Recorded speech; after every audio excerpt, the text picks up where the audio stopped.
So when I think about who is Jesus to me and what does it mean that Jesus is alive, the first place I go is to who is this Jesus in the first place? When I think about really my life, I've had to deconstruct some of the images of Jesus that I grew up with, frankly. He was not very approachable. He didn't smile a whole lot. He was not scary, but not really very friendly. There seemed to be a gap between us, and he didn't seem to do a lot of reaching out to me to bridge that gap. So I realized that I must have the wrong guy. The Jesus that I was thinking about was really someone different than I found the scriptures to be talking about. It wasn't until I was older that I realized what I had constructed or what I had believed was really an idol of Jesus, an idol of maybe religion. And I'm not blaming anyone. I'm not saying anyone led me astray. It's just that I accepted something that just wasn't true. And so I laid that Jesus aside and started talking to the new one that I saw in the Bible. And he answered. I really discovered that the Jesus of the scriptures is a real person, and that made all the difference for me.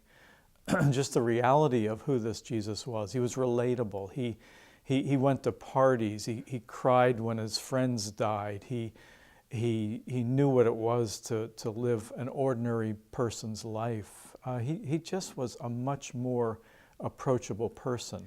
When I think about this Jesus, I think about how he was upset with all the problems in the world. He wanted to do something about it. He didn't just sort of, sit around with his buddies and talk about all the stuff that's wrong in the world. He did something about it. But here's the thing that most impresses me is that he worked at the edges. He worked at the edges of the world's problems, not at the center. Blind persons in villages, lame persons, widows, children, people that, the power brokers of his day didn't care about. That's where Jesus worked. It really gives me a different way to look at my own brokenness, my own flaws, especially the parts of me that are flawed that not everyone sees. I have my outward persona. I've got my game face, my church face, my face for this event right now.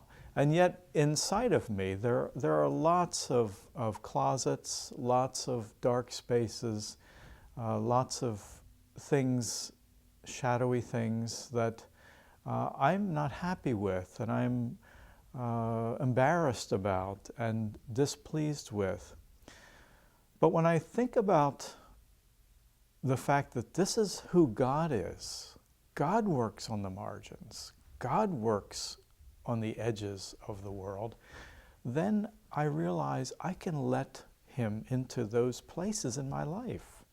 They are not no-fly zones for God. They are not, the do not enter sign doesn't have to be there. It can be there with my most intimate people, but it doesn't have to be there with Jesus. He can come into those places. He knows about them already, of course, but I can be open about them with him, and that's really the key. For me, the key is not this idea that God knows everything about me and woe is me in light of that, or shame upon me because of that, but God knows everything about me. And at the end of looking into those places, embraces me, still holds on to me as his son, and is not embarrassed to do so. I would describe my relationship with Jesus as quite conversational. Some of the exhortations in Scripture sounded pretty onerous for me. Pray without ceasing, Jesus praying all night. I'm just not up for that, right? I can't manage that as a person. It just doesn't sound very inviting. Heaven doesn't sound very inviting if that's what it's like. But my relationship with Jesus is far more like talking to a person who's sitting next to me in a car. My wife and I used to take long car rides in our work when we were missionaries in Africa, and You know, for hours on end, on these long journeys through the African bush, we might not say anything, but we were communing together. We were relating to each other. There was what I'd like to phrase as a companionable silence. That, for me, is the way it is with Jesus.